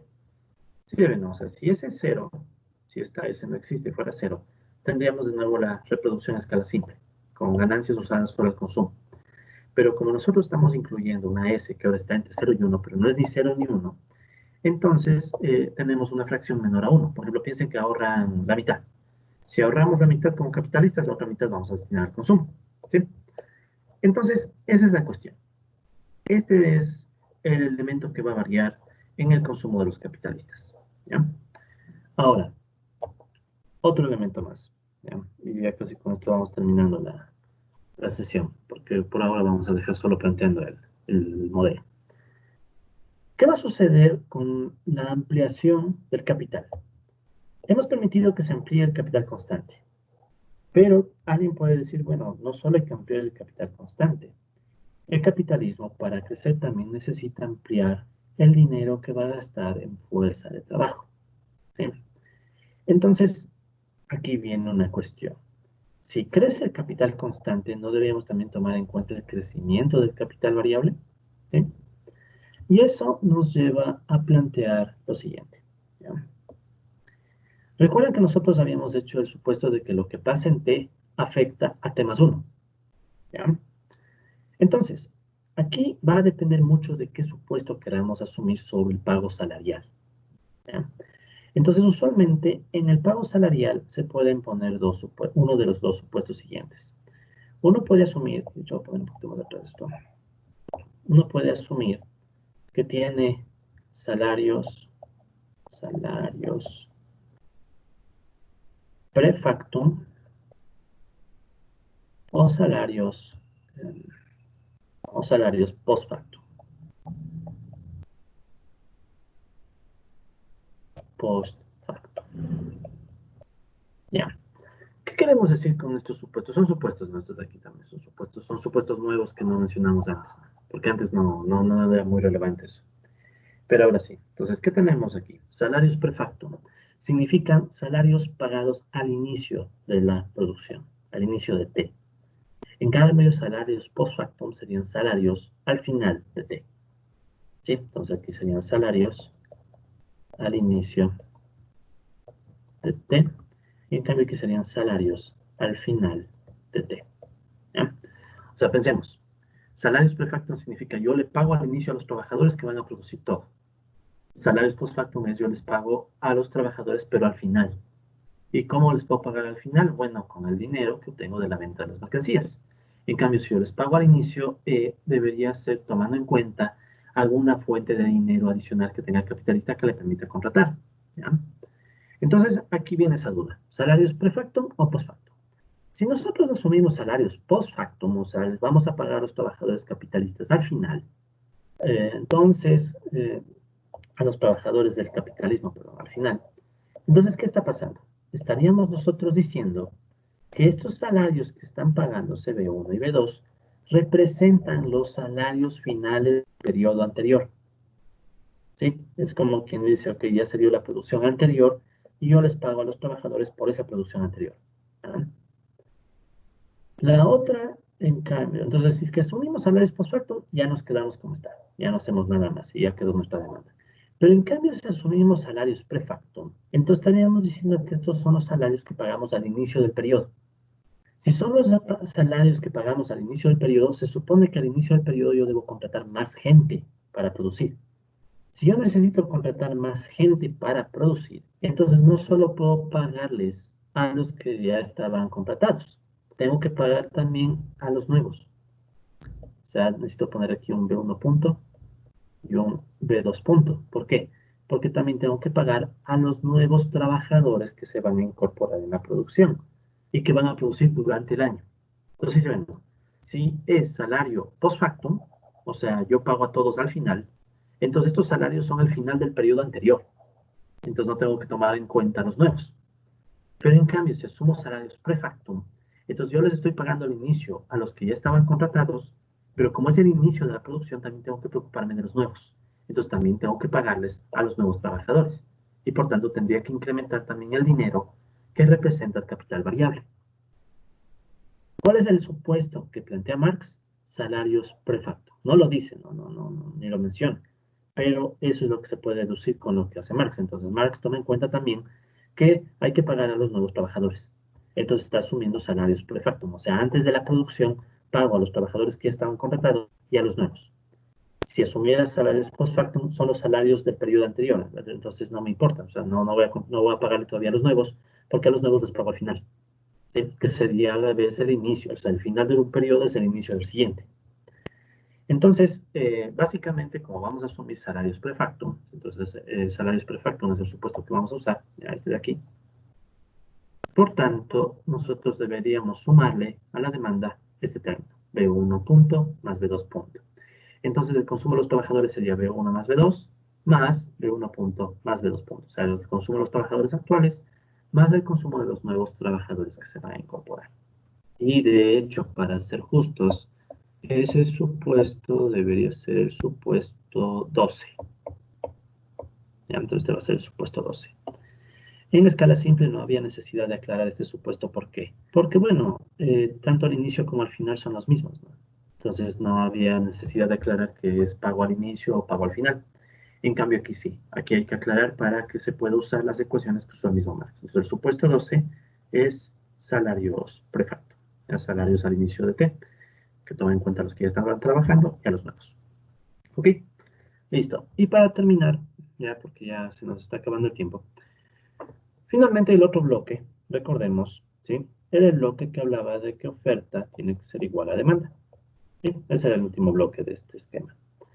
En este último bloque, entonces venía, bueno, tenemos entonces las ecuaciones 1, 2, la ecuación 3, la ecuación 4, ¿ya? Incluyendo estos términos, o sea, es B1 más B2 más 1 menos S1 P1 más 1 menos S2 P2 más B1 punto más B2 punto, ¿ya? Entonces la ecuación 4 es todo esto. Y, y las últimas ecuaciones son las de oferta igual a la demanda. Entonces tendría yo Q1 en oferta igual a Q1 demanda. Esto es de los medios de producción. Esta sería mi ecuación 5. Y finalmente mi ecuación 6 sería Q2 oferta igual a Q2 demanda. Bueno, esta es la ecuación 6, que representa los medios de consumo. ¿Ok? Listo. Entonces, ¿qué tenemos por tanto? Tenemos nuevamente un sistema de 6 ecuaciones, 1, 2, 3, 4, 5 y 6. Y la idea para la próxima sesión es que estas ecuaciones, cuando empecemos a simplificar el modelo, nos tienen que mostrar cuál es la interacción sectorial para alcanzar el equilibrio, para alcanzar la proporcionalidad. ¿Ya? O sea, vamos a ver, como nosotros hicimos con escala simple, ¿no? Entonces, en escala simple, ¿qué hicimos? Mostramos este esquemita y nos quedó esta red, ¿ya? Pequeñita, ¿no? Porque es obvio, reproducción a escala simple, no tenemos mucho más que ir más allá de la interacción un sector contra otro para que todo se quede igual. En cambio ahora, vamos a tratar de llegar a esa interpretación en red, entre comillas, pero en términos más amplios, porque ahora hay varios elementos. Ahora el capitalismo se compone de muchas piezas, no solo de una, ¿no? Eso es lo que entonces vamos a dejar para la siguiente sesión, ¿sí? Entonces invito a que revisen nuevamente las ecuaciones, invito a que revisen las láminas que van a estar asociadas. Yo voy a recuperar la lámina que se perdió, ¿sí? Por ahí oprimí un borrar sin querer, no fue intención, pero ya la recupero, no es nada del otro mundo. Y con eso creo que podemos dar por terminada la grabación de hoy.